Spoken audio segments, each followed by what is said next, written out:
नमस्कार साथियों, समसामयिक मुद्दों से संबंधित प्रश्नावली श्रृंखला के साथ मैं अमित आप सभी का स्वागत करता हूं।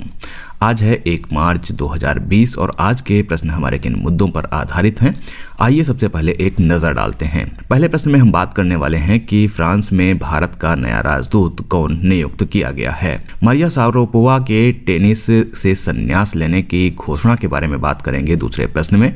वहीं तीसरा प्रश्न आधारित होगा भारत में पहले प्रोटीन दिवस पर। चौथे प्रश्न में हम बात करेंगे राष्ट्रीय विज्ञान दिवस की। पांचवें प्रश्न में हम बात करने वाले हैं BSNL के HTTH और वाईफाई सेवा के उद्घाटन पर। नरेंद्र मोदी द्वारा बुंदेलखंड रेलवे एक्सप्रेस का शिलान्यास किया गया है, इस विषय पर हम बात करेंगे छठे प्रश्न में। वर्ल्ड एयर क्वालिटी रिपोर्ट 2019 की बात करेंगे सातवें प्रश्न में। टिड्डी दल हमले से बचने के लिए बतख दल कौन सा देश भेजेगा, इस विषय पर हम बात करेंगे आठवें प्रश्न में। वाहनों के लिए यूनिफाइड रजिस्ट्रेशन कार्ड लॉन्च किया गया है, ये कब और कहां लॉन्च किया गया है, इस पर हम बात करेंगे 9वें प्रश्न में। और 10वां प्रश्न आधारित होगा एंटी करप्शन हेल्पलाइन की ब्रांड एम्बेसडर पर। तो सबसे पहले बात फ्रांस में भारत के नए राजदूत की नियुक्ति पर। हमारे पास प्रश्न है, निम्नलिखित में से किसे फ्रांस में भारत का नया राजदूत नियुक्त किया गया है। हमारे पास ऑप्शन है मनोज सिंह पुरी, जावेद अशरफ, विनय मोहन क्वात्रा और इनमें से कोई नहीं। तो यहाँ पर जो इसका सही उत्तर है वो है जावेद अशरफ।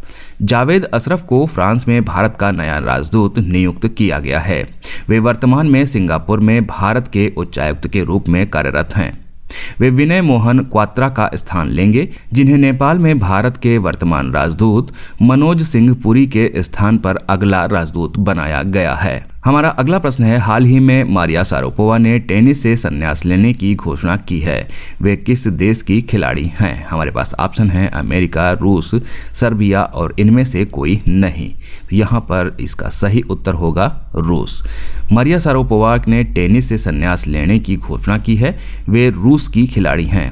मारिया शारापोवा 5 बार की ग्रैंड स्लैम चैंपियन और पूर्व WTA वर्ल्ड नंबर 1 खिलाड़ी हैं। उन्होंने 36 WTA खिताब जीते हैं और लगातार 21 हफ्तों तक WTA में वर्ल्ड नंबर 1 रैंक हासिल की है। हमारा अगला प्रश्न है, हाल ही में भारत में पहला प्रोटीन दिवस कब मनाया गया। हमारे पास ऑप्शन है 28 फरवरी, 27 फरवरी, 29 फरवरी और इनमें से कोई नहीं। तो यहाँ पर जो इसका सही उत्तर होगा वो होगा B, 27 फरवरी। भारत में पहला प्रोटीन दिवस मनाया गया है 27 फरवरी को। अगर इसके उद्देश्यों की बात करें तो भारत में प्रोटीन के स्वास्थ्य लाभों के बारे में लोगों का ध्यान आकर्षित कराना, जागरूकता बढ़ाना और शिक्षित करना है। थाली में कम से कम 1/4 प्रोटीन को शामिल करना भी इसके उद्देश्यों में शामिल है। भारतीय प्रोटीन दिवस 2020 का विषय सभी नागरिकों के लिए रोजाना खुद से और दूसरों से पूछना कि प्रोटीन में क्या है निर्धारित किया गया है। कई देश विश्व स्तर पर 27 फरवरी को प्रोटीन दिवस के रूप में मनाते हैं और इस वर्ष से भारत भी इस अभियान में शामिल हो गया है। हमारा अगला प्रश्न है, हाल ही में राष्ट्रीय विज्ञान दिवस कब मनाया गया। हमारे पास ऑप्शन है 27 फरवरी, 26 फरवरी, 28 फरवरी और इनमें से कोई नहीं।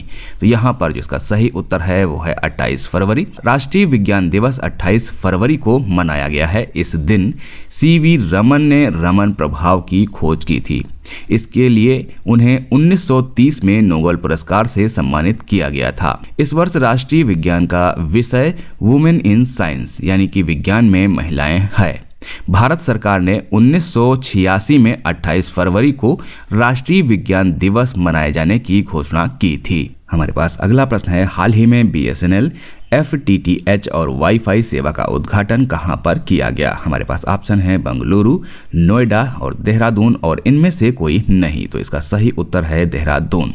केंद्रीय संचार, इलेक्ट्रॉनिक्स, IT कानून और न्याय मंत्री रविशंकर प्रसाद ने BSNL fibre to the home और वाईफाई सेवा का उद्घाटन देहरादून के जालीग्रांट हवाई अड्डे पर किया है। इससे अब जालीग्रांट एयरपोर्ट पर आने वाले यात्रियों को मुफ्त वाईफाई सुविधा मिलेगी।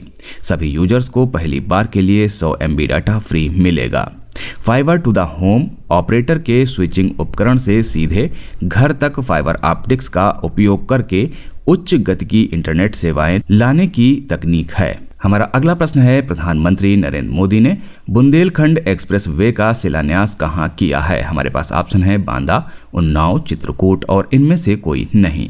तो इसका जो सही उत्तर होगा वो होगा चित्रकूट। प्रधानमंत्री नरेंद्र मोदी ने बुंदेलखंड एक्सप्रेस वे का शिलान्यास चित्रकूट में किया है। यह चित्रकूट, बांदा, हमीरपुर, जालौन जिलों से होकर गुजरेगा। यह एक्सप्रेसवे बुंदेलखंड क्षेत्र को आगरा लखनऊ एक्सप्रेसवे और यमुना एक्सप्रेसवे के माध्यम से दिल्ली से जोड़ेगा और साथ ही बुंदेलखंड क्षेत्र के विकास में महत्वपूर्ण भूमिका भी निभाएगा। हमारा अगला प्रश्न है, वर्ल्ड एयर क्वालिटी रिपोर्ट 2019 के अनुसार विश्व के 30 सबसे ज्यादा प्रदूषित शहरों में भारत के कितने शहर शामिल हैं? हमारे पास ऑप्शन है 20, 21, 18 और इनमें से कोई नहीं। तो यहाँ पर जिसका सही उत्तर है वो है बी, 21 शहर।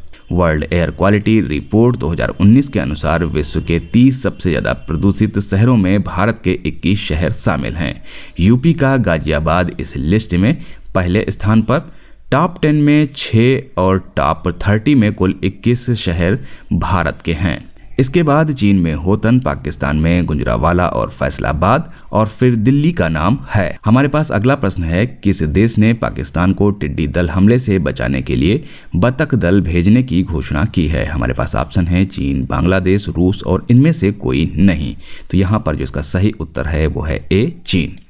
चीन ने पाकिस्तान को टिड्डी दल हमले से बचाने के लिए बतख दल भेजने की घोषणा की है। चीन ने अपनी बतख फोर्स को सीमा पर भेज दिया है। वैज्ञानिकों का मानना है कि एक बतख प्रतिदिन 200 टिड्डियों को खा सकती है। यह एक तरह का जैविक समाधान है जिससे फसल को नुकसान पहुंचाए बिना टिड्डी से राहत पाई जा सकती है। हमारा अगला प्रश्न है, कौन सा राज्य वाहनों के लिए यूनिफाइड रजिस्ट्रेशन कार्ड लॉन्च करने वाला देश का पहला राज्य बन गया है? हमारे पास ऑप्शन है उत्तर प्रदेश, मध्य प्रदेश, राजस्थान और इनमें से कोई नहीं। तो यहाँ पर जिसका सही उत्तर होगा वो होगा बी, मध्य प्रदेश। मध्य प्रदेश अब यूनिफाइड रजिस्ट्रेशन कार्ड जारी करने वाला देश का पहला और यूनिफाइड लाइसेंस जारी करने वाला उत्तर प्रदेश के बाद दूसरा राज्य बन गया है। मध्य प्रदेश देश का पहला राज्य है जिसने एक साथ दोनों स्मार्ट कार्ड एक साथ जारी किए हैं। पूरे देश में यह कार्ड एक समान और एक रंग का है। पहाड़ी और खतरनाक क्षेत्रों में ड्राइविंग करने की क्षमता का भी इसमें उल्लेख किया गया है। विशिष्ट सीरियल नंबर होने के साथ ही इसमें आकस्मिक इमरजेंसी नंबर होगा।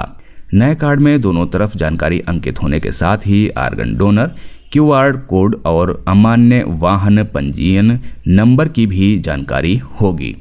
हमारा अगला और इस सेगमेंट का अंतिम प्रश्न है, किस भारतीय महिला बैडमिंटन खिलाड़ी को आंध्र प्रदेश सरकार ने एंटी करप्शन हेल्पलाइन की ब्रांड एम्बेसडर नियुक्त किया है? हमारे पास ऑप्शन है साइना नेहवाल, अनुष्का पारिख, पीवी सिंधु और इनमें से कोई नहीं। तो यहाँ पर जो इसका सही उत्तर है वो है सी, पीवी सिंधु। पीवी सिंधु को आंध्र प्रदेश सरकार की एंटी करप्शन हेल्पलाइन की ब्रांड एम्बेसडर नियुक्त किया गया है। इसके अंतर्गत anti corruption toll free helpline number जारी किया गया है एवं भ्रष्टाचार रोको शीर्षक से एक वीडियो भी जारी किया गया है। इनमें लोगों को भ्रष्टाचार के खिलाफ अपनी आंखें और कान खोले रखने को कहा गया है। तो ये थे आज के हमारे समसामयिक मुद्दों से संबंधित 10 प्रश्न।